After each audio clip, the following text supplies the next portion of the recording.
Hey, how's it going, guys? Welcome to my short review of the Nikon D3300. This video is going to focus more on the usage of the camera than the output, like images or videos, but I will provide a video sample at the end. If you want image samples, there are actually plenty of them on the internet. Amazon reviews would be a good place. They're very good, it takes really nice pictures. It has the same sensor that's in the 5300 and 50 and 7300.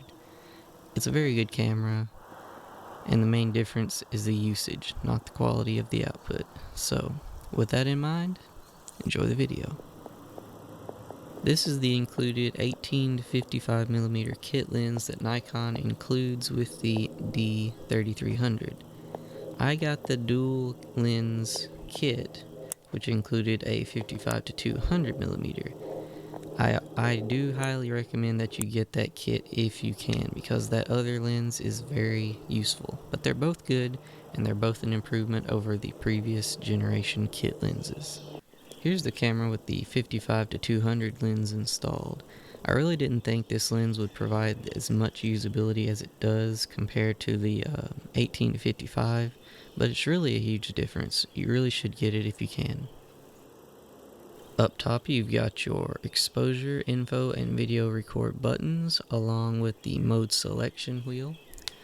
I'll have to note that the mode selection wheel does feel a lot better than it does on Canon variants of like similar price range.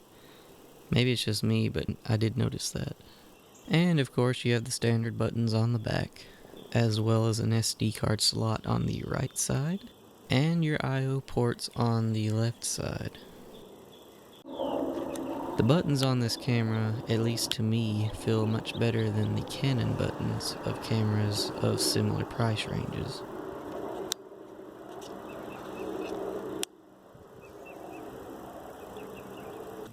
Around back, you've got your standard user interface with the Nikon thumb slider button, and you've also got your exposure and autofocus lock button.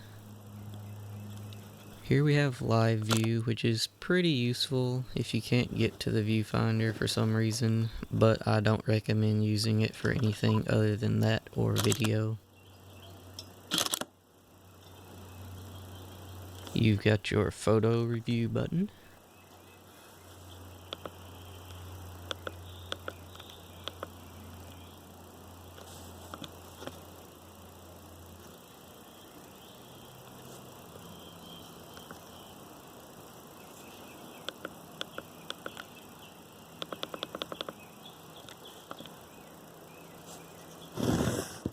On the side, you have your flash and function buttons. I have the function button set to ISO speed so that when you press it and turn the thumb slider, it'll adjust the ISO speed.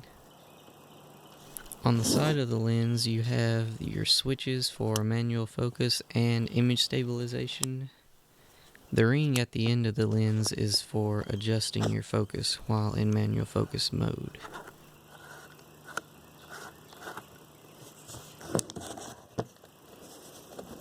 Here you can see I tried to demonstrate the manual focus and autofocus capabilities of the camera, but you can tell it's really quite hard to do while holding another camera, so here you have it. That's what it looks like, but the autofocus is better than this sample shows. It's just hard to do while holding another camera. The next clip is actually going to be this same thing, but shown through the optical viewfinder of the camera. I did my best to film that. It was kind of hard to get, but did my best. Hopefully it's helpful and pretty informative. I thought it was. So stay tuned for that.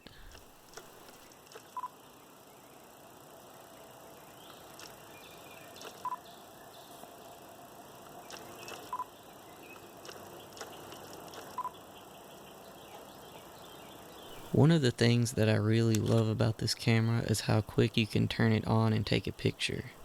Once that screen turns on, you're free to take a picture and your settings should be just as you left them when you turned it off.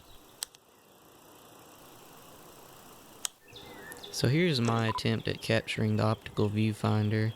This is something that not a lot of people do in reviews, and I think it's nice to know what it's going to look like when I get it, because this is where you spend most of your time when taking pictures instead of the screen, like a normal digital camera. Just FYI, when that dot in the middle of the viewfinder turns red, that's when I press the button for autofocus. So, if you want to get an idea of how quick this lens, which is the 55 to 200 millimeter lens, focuses in conjunction with this camera, you can see that. And on the bottom of the viewfinder, starting on the left side, you have the rangefinder, which is a focus indicator, and then the number is your shutter speed. The F number is of course your aperture, and then you have a exposure indicator, whether it's overexposed, underexposed, whatever.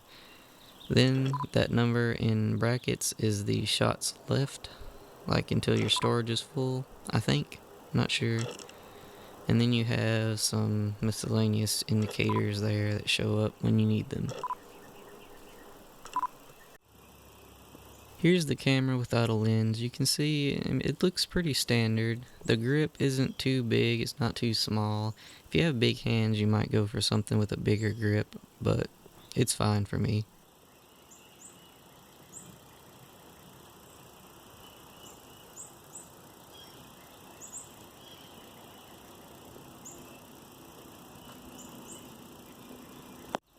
Here's an example of burst shooting. Don't expect it to keep this up if you're using anything other than the lowest JPEG setting. Of course, you've got your standard SD card slot. Nothing special here.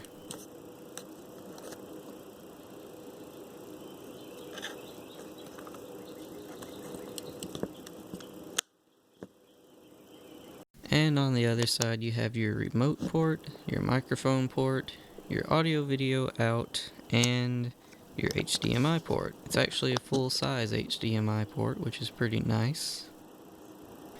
Well guys, that pretty much concludes the video. I want to say thank you for watching. I hope it was informative at least.